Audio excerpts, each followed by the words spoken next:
Hey, so I'm back on YouTube. Had a good break. Well, I say break. I've been using the last sort of 2 months to test a few things because I'm still fairly new to astrophotography. I don't really know everything of what it, for example, means if I for example, I live in the UK, and in the summer months there is no astronomical darkness for the best part of 2 months, and I've been figuring whether it would be possible to even image.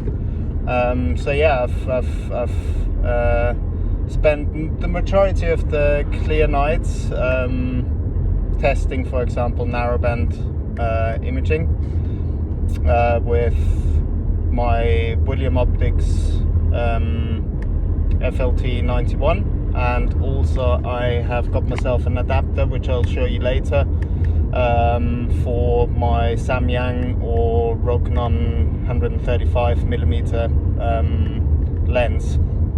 So actually I'm on my way to a dark side, which is why I'm talking to you from the car,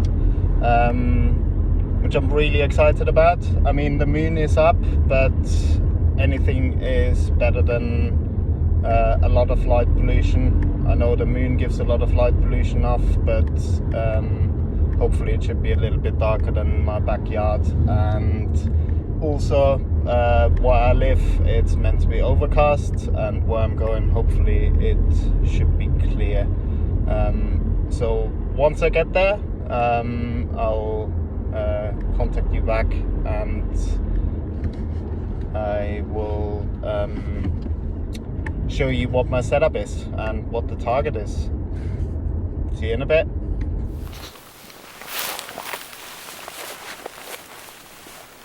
Hey, welcome back. I finally made it to my destination. It took a little while. I was gonna go to a different spot.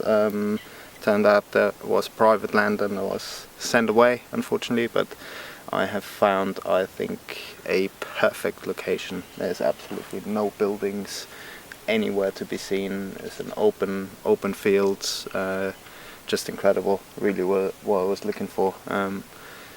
Sun's going down.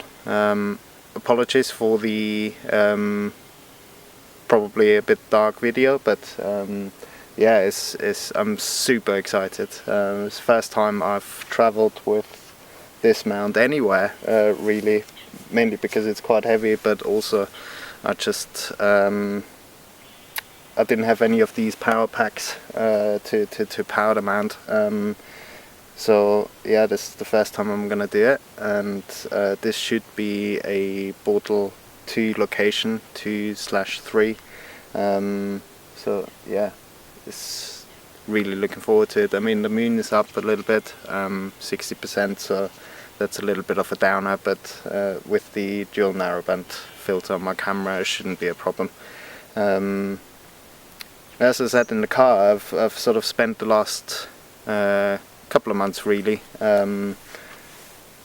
testing various things. As you know, I've only started in January, so my knowledge is very limited when it comes to astrophotography, what's possible, what's not possible when there's no astro darkness around, and I've been absolutely pleasantly surprised by the quality of data that you can actually get. I mean, I think a lot of it is down to this camera, which is the 2600MC, which just has a very sensitive sensor. It's just an incredible camera. But yeah, I just wanted to see if it's possible, and at the end of the video I'm going to share all the images that I've taken over the summer. We're in the right direction again when it comes to darkness, so there's still no astro dark yet. There'll be another couple of weeks or so, but the nights are starting to get a little bit longer. Yeah, and I figured I'd just come out here and do a bit of wide field imaging. So actually I started last night imaging the Elephant Trunk Nebula and sort of the surrounding regions with the Flying Bat Nebula and the Squid Nebula and the Seahorse Nebula. That's all sort of surrounded there with dark dust. The Elephant Trunk Nebula is a very bright object, so that's clearly visible already after 3 hours of integration. But the Flying Bat and the Squid Nebula are, especially the Squid Nebula, is extremely faint. So I'm gonna need a lot of integration time to do that target justice, really.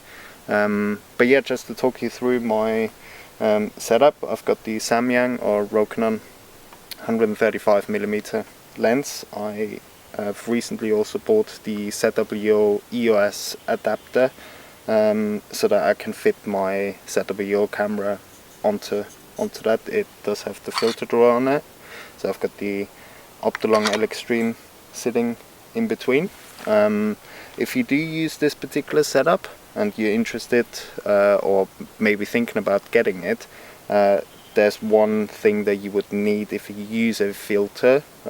Check how thick the filter is, and you may need some spaces in between the camera and the adapter, just to make sure that you can achieve the right back focus. Then yeah, I have the ZWO guide scope, the f4 guide scope, and the 120mm guide camera, kind of my standard setup. And behind that I've got the ASIAIR that does all the thinking, all sat on the Skywatcher EQ6 R Pro. For power packs, for now I've got the Celestron power unit, so I can plug the mount in, and I have the smaller brother of it as well.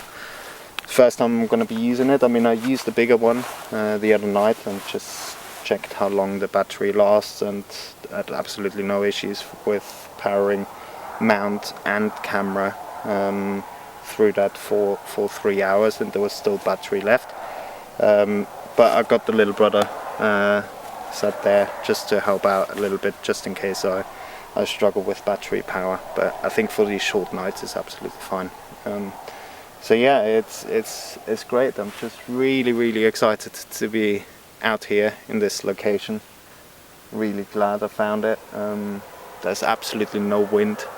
So yeah, it's going to be another hour probably until I can do polar alignment, and then we're off. And I think the moon sets at about 1 o'clock tonight, so I can it's just a car going past, sorry for the noise there. Hopefully towards the end of the night I can point my scope to the south and get a nice view of the Milky Way core, hopefully. It's so flat here that hopefully I shouldn't have a problem with this, but we'll see how it goes. And yeah, like I said, I'll share all my images at the end of the video. If you enjoy this and find this useful, do consider giving it a thumbs up. And I also wanted to thank and welcome all the new followers. Thanks for watching, thanks for stopping by, and of course the ones that have followed me before. So yeah, it's gonna be great. Really looking forward to it. See you next time.